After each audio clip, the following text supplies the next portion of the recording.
الحمد لله الذي شرع لنا دينا قويما وهدانا صراطا مستقيما، والحمد لله الذي هدانا للإسلام وما كنا لنهتدي لولا أن هدانا الله. أحمده سبحانه على نعمه الغزار وخيره المدرار، وأشهد أن لا إله إلا الله وحده لا شريك له العزيز الغفار، وأشهد أن محمدا عبده ورسوله النبي المصطفى المختار، صلى الله عليه وعلى آله وأصحابه من المهاجرين والأنصار والتابعين لهم بإحسان ما تعاقب الليل والنهار. بینەران بسرانی بەڕێز و خۆشەوی سڵاو و ڕەحمەت و میهرەبانی خوای پەروەردیگار لەسەر هەموو لایەک بێت. زۆر خۆم بە خۆشحاڵ و بەختەوەر دەزانم کەوا لە یەکەم ئەڵقەی بەرنامەی موسڵمان ناسیدا بە خزمەتی ئێوەی زێدە ئازیز و خۆشەویست شادەبم. خۆشەویستان، بەرنامەی موسڵمان ناسی ئەم بەرنامەیە پشت بە خوای پەروەردیگار هەر جارە و دێین باس لە صیفاتێک لە صیفاتەکانی موسڵمانەکەین بۆ ئەوەی بزانین موسڵمان چێیە. ئێمە کاتێک کە دەڵێن موسڵمانین، خۆمان بە موسڵمان دەزانین موسڵمان بوون یانی چی و چی پێویستە لەسەرمان و ئەو شەیە چیمان لێ دەخوازێتن، پێویستە چی بکەین و چۆن لێی تێبگەین لە ئیسلامەتی، بۆ ئەوەی بتوانین پشت بە خوای پەروەردیگار مسلمانێک بین وەک ئەوەی کەوا خوای پەروەردیگار داوامان لێ ئەکا، وەک ئەوەی کە پێغەمبەری خوا عەلەیهی سەڵات وەسەلام داوامان لێ ئەکات وابین. خۆشەویستان، یەکێک لە گەورەترین ئەو نیعمەتانەی کە خوای پەروەردیگار لەگەڵ مرۆڤی مسلمانی کردووە ئەوەیە کەوا تۆی هەڵبژاردووە بە مسلمان. خوای پەروەردیگار دەفەرمێتن بە پێغەمبەری خوا عەلەیهی سەڵات وەسەلام لە قورئانی پیرۆز لە سوورەتی حوجورات ئاەتی 17 دەفەرمێت یەمونون عەلەیکە ئەن ئەسلەموا، ئەی محەممەد عەلەیهی سەڵات وەسەلام، ئەوان منەت بەسەر تۆدا دەکەن کەوا مسلمان بوون، بەڵام پێیان بڵێ قل لا تەمونوا عەلەیە ئیسلامەکم، ئێوە منەتی مسلمان بوونی خۆتان بەسەر مندا مەکەن کە مسلمان بوون، بەل الله یەمن عەلەیکم ئەن هەداکم للئیمان ئین کنتم صادقین، بەڵکو خوای پەروەردیگار منەت بەسەر ئێوەدا دەکاتن کەوا ئێوەی هیدایەتدان بۆ ئیمان و بۆ ئیسلام ئەگەر ئێوە ڕازگۆن. بەڵێ بەڕاستی ئیسلام منەتێکی گەورەیە، بەڵێ خۆشەویستان نیعمەتێکی گەورەیە، بەخششێکی خوای پەروەردیگارە کە بە ئێمەی بەخشیوە، کە خوای پەروەردیگار ئێمەی لەوانە جێڕاوە کەوا ئێمەی کردۆتە مسلمان و مسلمان بووین و بە یەکێک لە ئومەتی پێغەمبەر عەلەیهی سەڵات وەسەلام و بە شوێنکەوتە و ڕێبازی پێغەمبەر بە ڕێبوارانی ڕێبازی پێغەمبەر عەلەیهی سەڵات وەسەلام حیسابی کردوین. خۆشەویستان، چۆن هیدایەتدان و یعنی هیدایەتدان بۆ ئیسلام لە گەورەترین نیعمەتەکان نەبێتن، چونکە بەڕاستی وەکو گوتم یعنی گەورەترین نیعمەتە ئیسلام، چونکە ئیسلام تاکە ڕێگایە بۆ ئەوەی کەوا تۆ بەهۆی ئیسلامەوە بچیە بەهەشتی خوای پەروەردیگار، بەهۆی ئیسلامەوە لە ئاگری جەهەنەم بە دوور بکەوی و دووربی خوای گەورە پەنامان بداتن. چونکە خۆشەویستان، هەر بەهۆی ئیسلامەکەوە تۆ ڕۆژی قیامەت دەتوانی خوای پەروەردیگار بە لیقای خوای پەروەردیگار شادبی و خوای پەروەردیگار ببینی کە گەورەترین نیعمەتە خوای گەورە پێمان ببەخشێتن کە خوای پەروەردیگار لەگەڵ بەندەکانی خۆی دەکاتن و دەربازبوون لە سزای سەخت و ناڕەحەتیەکانی ڕۆژی دوایی هەمووی بەهۆی ئیسلام و ئیمانەوەیە. کەواتە لەسەر ڕووی زەویدا، خۆشەویستان، لەسەر ڕووی زەویدا دینێک نییە، فکرە و بیردۆزێک نییە کە ئەوەی ئیسلام پێت دەگەینیتن ئەو بتوانێتن بەوەت بگەینێ بە بەهەشتی خوا، بە دیتنی خوات شاد بکا بە لیقای خوای پەروەردیگار. هیچ دینێک لەسەر زەوی بەمەت ناگەینێتن جگە لە ئیسلام. بەڵێ خۆشەویستان، هەرچی دینە جگە لە ئیسلام لەسەر زەویدا هەمویان باتیلن، هەمویان دینی ناحەقن جگە لە ئیسلام نەبێ. ئین الدینە عند الله الئیسلام. بەڵێ خۆشەویستان، بۆیە هەموو ئەوانەی کە لەسەر هەر دینێکی تر بمرن لەسەر جگە لە ئیسلام بەڕاستی هەر کەسێک جگە لە ئیسلام شوێن هەر ڕێباز و ڕێچکەیەکی تر بکەوێتن ئەوە بە بەهەشت ناگاتن وەکو گوتمان بەڵکو ئەوانە لە بەهەشتی خوای پەروەردگار مەحروم دەبن و ئەوانە دەبنە سوتەمەنی ئاگری دۆزە خوای گەورە پەنامامدات کەواتە پێویستە ئێمە سوپاسی خوا بکەین لەسەر ئەو نیعمەتە کەوا ئێمەی جێراوە بە مسلمان و ئێمەی کردۆتە مسلمان و بە مسلمانی لەدایک بووین و بە مسلمانی بمانژێنێت و بە مسلمانی بمان مرێنێت و بە مسلمانی خوای پەروەردگار زیندومان بکاتەوە خۆشەویستان کەواتە دەبێت دڵمان خۆش بێتن بەوە قل بفضل الله وبرحمته فبذلك فليفرحوا وهو خير مما يجمعون بەڵێ بە فەزل و بەخششی خوای پەروەردگار ئێوە بە سۆز و میهرەبانی خوای پەروەردگار فبذلك فليفرحوا ئابەوە با دڵتان خۆش بێتن وهو خير مما يجمعون ئەوە باشترین شتە لەو شتانی کە ئێوە لە دنیادا کۆی ئەکەنەوە باشترین شت فەزل و بەخششی خوای پەروەردگارە هیدایەتی خوای پەروەردگارە کەوا خوای پەروەردگار ئێمەی بۆ ئەو دینە پاکە هیدایەت داوە خۆشەویستان ئیسلام بەڕاستی بە خۆزگە و بە قسان نییە بە تەمەنی نییە وەکو عەرەب دەڵێن ئیسلامەتی بە قسە نییە هەتا ئێوارێ بڵێ من مسلمانم و خۆم بە مسلمان ئەزانم و کەس لە خۆم بە مسلمانتر نازانم و یعنی تۆ خۆزگە بخوازی و ئیدی قسە بکەی و مسلمان و ئاوا ئیسلام بەوە نییە بەڵکو ئیسلام بریتیە و ئیسلام و ئیمان بریتیە لەوەی کە باوەڕ لە دڵدا جێگیرە بێتن بەڵێ ئیسلام بریتیە لە باوەڕ لە دڵدا و کردداری ئەندامەکانی تۆ شایەتی لەسەر ئەو ئیسلام بوونەی ناودڵت دەدەن لەسەر ئەو باوەڕ و متمانەی ناودڵت دەدەن کە باوەڕت پێهیناوە کەواتە ئیسلام عەقیدەیە عەقیدەش بریتیە لەوەی کە قسە و کردارت واتە گفتار و ڕەفتارت تەرجەمەی ئەو باوەڕن کە لە ناودڵتدایە ئەوان تعبیری لێ دەدەن و ڕنگدانەوەی ئەو باوەڕەت لەسەر کردارەکانت دەبێتن و لەسەر گفتارت دەبێتن هەر کاتێک گفتارت گفتاری مسلمانانە بوو ڕەفتارەکانت ڕەفتاری مسلمانانە بوون ئەو باوەڕەی لە دڵتدایە ڕەنجی دایەوە ئەو کاتە دەتوانین بڵێن تۆ مسلمانی بەڵام ئەگەر باتا ئێوارە لە ناو دڵتدا باوەڕ هەبێتن بەڵام ڕنگدانەوەی نەبێتن لە کردار و ڕەفتاردا ئەوە نابێتە مسلمانەتی یاخود بە پێچەوانەوە لە ڕەفتاردا ڕەفتارت مسلمانانە بێ و بەڵام باوڕت نەبێتن هەر ئەو کەسە بە مسلمان ئەژمار ناکرێتن خۆشەویستان کەواتە مانای مسلمانەتی مانای چییە ئێمە کاتێک کە دەڵێن مسلمانین معنای ئەو وشەیە چییە مانای مسلمانەتی یانی چی خۆشەویستان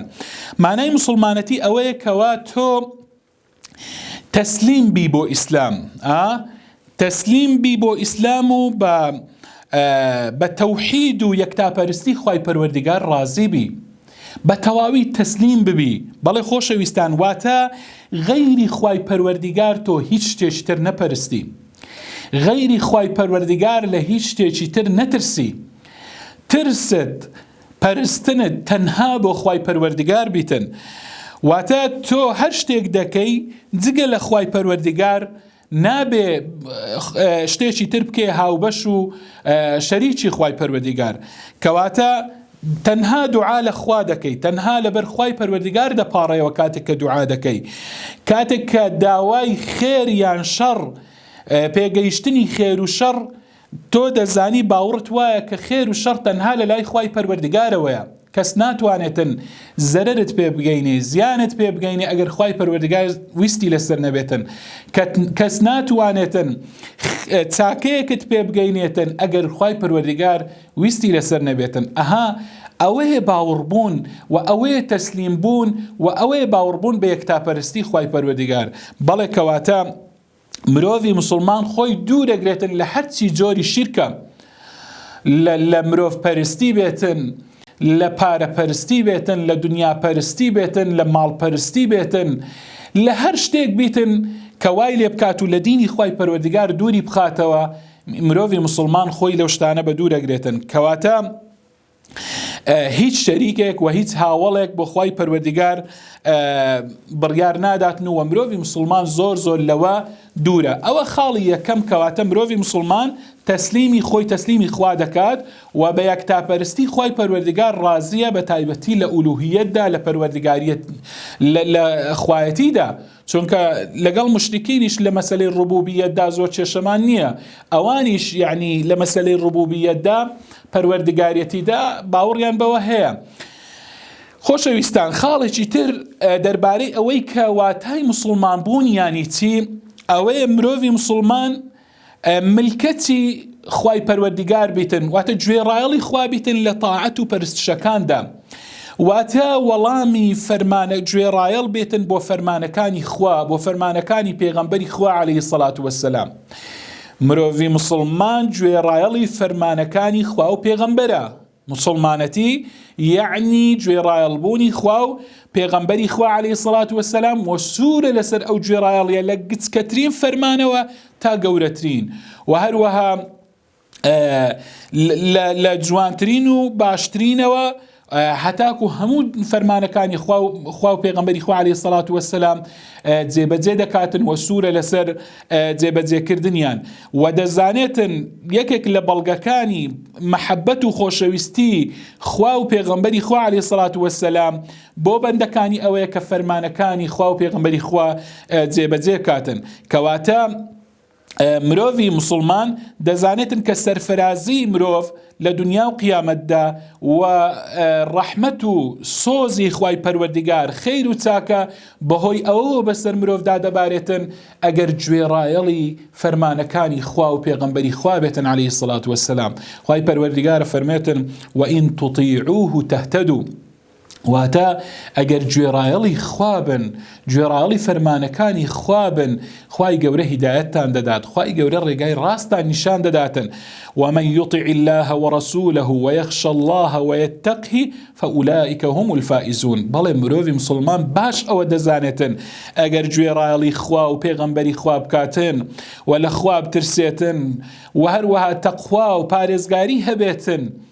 خۆی لە سنوورە قەدەغەکراوەکانی خوا پارێزیتن فەئولائیکە هم الفائزون. دەزانێت کە ئەو جۆرە مرۆڤانە کەسانی سەرکەوتون کەسانی سەرفرازن لە دنیا و لە دوا ڕۆژدا. کەواتە خۆشەویستان مرۆڤی مسلمان باش دەزانێتن مسلمانەتی واتە سەرپێچی نەکردنی فەرمانەکانی خوا و پێغەمبەری خوا واتە هەوڵ دەداتن گوێڕایەڵی خوا و پێغەمبەری خوا بکاتن سەرپێچی لە فەرمانەکانیان نەکاتن دەزانێتن گومڕابوون و سەر لێ شێوان و بە هیلاکچوون ئەوەیە کە مرۆڤ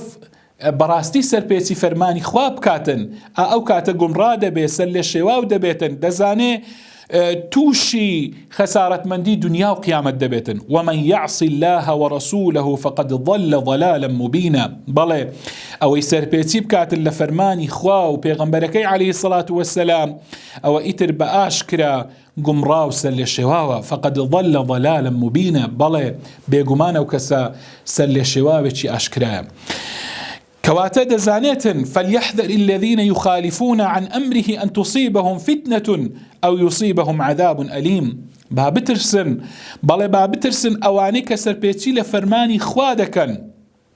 أن تصيبهم فتنة كوابهوي أو سر بيتي كرنيان لفرماني خوا لفرماني بيغمبري خوا عليه الصلاة والسلام توشي تاقي كرنا وببن أو يصيبهم عذاب أليم ياس زايتي بإيشو بسختو قران توشيان ببيتن. کەواتە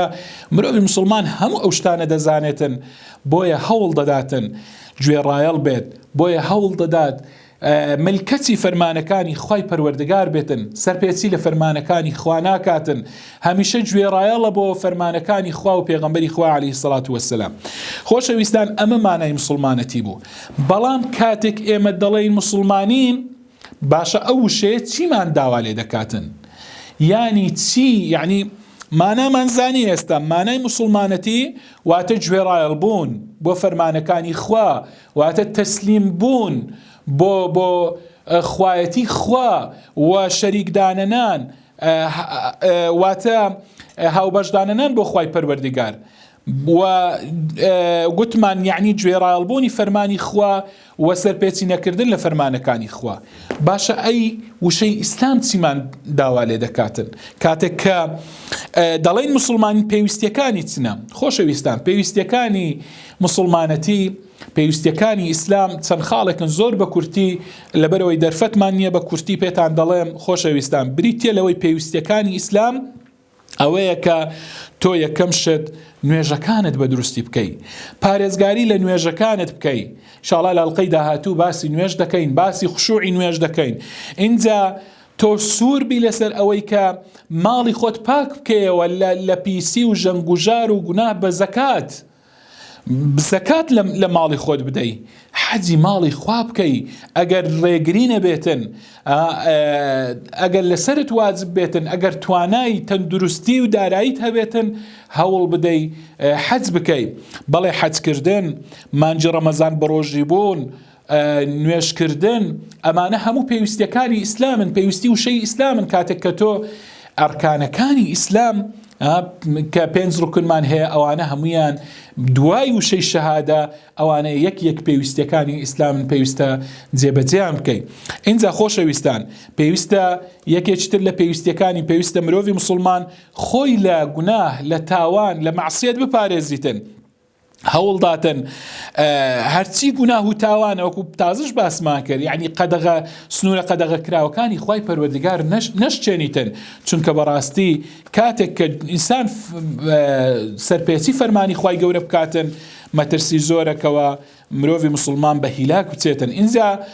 پێویستە مرۆڤی مسلمان ئەو کەسانی خۆش بێن کەوا خوا و پێغەمبەری خوا عەلەیهی سەڵات وەسەلام خۆشی دەبێن، و ڕقی لەو کەسانە بێتن کەوا دوژمنایەتی دینی خوا و دوژمنایەتی خوا و پێغەمبەری خوا دەکەن عەلەیهی سەڵات وەسەلام. واتە الحب في الله والبغض في الله، کەوانە بناغەی بیر و باوەڕی ئیسلامین. پێویستە مرۆڤی مسلمان پێویستە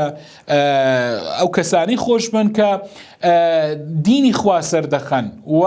هەوڵ دەدەن بۆ بڵاوکردنەوەی شریعەتی خوای گەورە. مرۆڤی مسلمان ئەو کەسانی خۆش بن، پشتگیری ئەو کەسانە بکاتن، هەوڵ بداتن لەگەڵ ئەو کەسانە بیتن. بەڵام کەسانێک کە دوژمنایەتی دینی خوا دەکەن، کە سەرپێچی لە فەرمانەکانی خوا دەکەن، کە بەرامبەر دینی خوای گەورە ڕێگری دەکەن، مرۆڤی مسلمان نابێ لەگەڵ ئەو جۆرە کەسانە بێ. بە پێچەوانەوە دەبێ لێیان دوورکەوێتەوە، دەبێ لە پێناوی خوادا لە دڵدا کەیفی بەو جۆرە کەسانە نێتن. ئەمانە وەکو پێغەمبەری خوا عەلەیهی سەڵات وسەلام دەفەرمێ من أحب في الله وأبغض في الله، ئەوەی کە لە پێناوی خوای پەروەردگاردا کەسێکی خۆش بێ و لە پێناوی خوادا ڕقی لە کەسێک بێ، ئەو کەسێک کە دژایەتی خوا و پێغەمبەری خوا و دینی خوا دەکاتن، دەفەرمێ وأعطى في الله، لە پێناوی خوادا ببەخشی، ومنع في الله، لە پێناوی خوادا ڕێگری بکاتن، فقد استكمل الإيمان. ئەو جۆرە کەسانە باوەڕیان بیر و باوەڕیان تەواو بووە. بۆیە مرۆڤی مسلمان خۆشەویستی لە پێناو خوایە، ڕقبوونەوەشی هەمووی لە پێناو خوایە، هیچ شتێکی لە پێناو شخصی خۆ و کەسایەتی خۆی نییە. مرۆڤی مسلمان دەزانێت یەک شتێکی تر لە پێویستیەکانی ئیسلام ئەوەیە کە دەبێ هەوڵداتن دینی خوای پەروەردگار سەر بخاتن. سەرخستنی دینی خوای پەروەردگار جا بە قسە بێتن، بە قسەیەک بێت، بە کردارێک بیتن، بە هەر شتێک بیتن. مرۆڤی مسلمان پێویستە وەکو گوتم قسە بێ، کردار بێ، مووقیفێک بێ، هەڵوێستێک بیتن. پێویستە مرۆڤی مسلمان هەوڵداتن دەری ببڕێتن، بیکاتن، درێغی نەکاتن بۆ سەرخستنی دینی خوای پەروەردگار. اینجا مسلمان دەبێ هەوڵداتن کە سوکارە نزیکەکانی خۆی پێشی هەموو کەس هەوڵدات جیرانەکانی دەوروبەری خۆی فەرمانیان پێ بکاتن بە چاکەوە، نەهیان لێ بکات لە خراپە، ڕێگریان لێ بکات. هەتا ئەو کەسانی ئەیان ناسیت و نەیان ناسیتن هەوڵداتن دینی خوای پەروەردگاریان پێ بگەینیتن، فەرمان بە چاکە بکە و ڕێگری لە خراپە بکە. یەکێکی تر لە پێویستیەکانی ئیسلام ئەوەیە مرۆڤی مسلمان زۆر لەگەڵ دایک و باوکی باشە، چاکە و چاکەکاری لەگەڵ دایک و باوکی خۆی دەکاتن، چونکە دەزانێت فەرمانی خوایە. و باشترین کەس کە مرۆڤی مسلمان چاکیان لەگەڵ بکاتن و هاوڕێتیان بکاتن و لەگەڵیان دەم بەخەن دەبێتن و ئیشی چاک بکاتن، هاوڕێتی جوان بکاتن، دایک و باوکی خۆی لە هەموو کەسێک لە پێشترن. بۆیە مرۆڤی مسلمان و ئەوە باش دەزانێتن و دەزانێتن خراپە یاخود خراپە و خراپەکردن لەگەڵ دایک و باوک ئەوە لە گەورەترین گوناه و تاوانە، گوناهێکی گەورەیە. و مرۆڤی مسلمان باش دەزانێت لە پێویستیەکانی وشەی ئیسلامەتی پێویستیەکانی وشەی مسلمانەتی بریتێ لەوەی کە مرۆڤی مسلمان دەبێ خۆی لە ستەم پارێزیتن، نابێ لەگەڵ ستەمکاران بێ و دەبێت دوور بیتن لە زوڵم و ستەم و نەبە خۆی زوڵم لە کەس بکاتن و نابێ پشتی زاڵمان و ستەمکاران بگرێتن. خوای پەروەردگار لە حەدیثێکی قودسیدا دەفەرمێ: یا عیبادی ئینی حەڕەمت الظلم على نفسي وجعلته بينكم محرما فلا تظالموا. خوای پەروەردگار دەفەرمێ ئەمن زوڵم و ستەمم لەسەر خۆم حرام کردووە و لە نێوان ئێوەشمدا حرام کردووە کەواتە ستەم لە یەکتری مەکەن. مرۆڤی مسلمان ئەوە دەزانێت لە پێویستیەکانی ئیسلامە،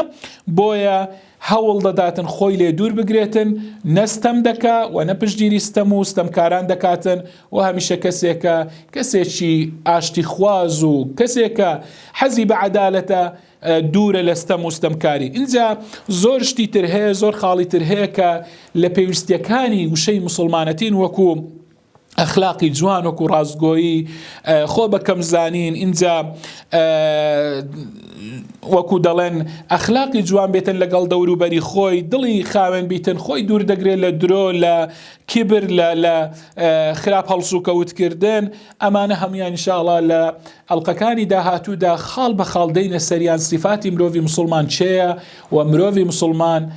دەبێت چۆن بیتن. ئینشاءڵڵا لە هەموو ئەڵقەکانی داهاتوو هێواش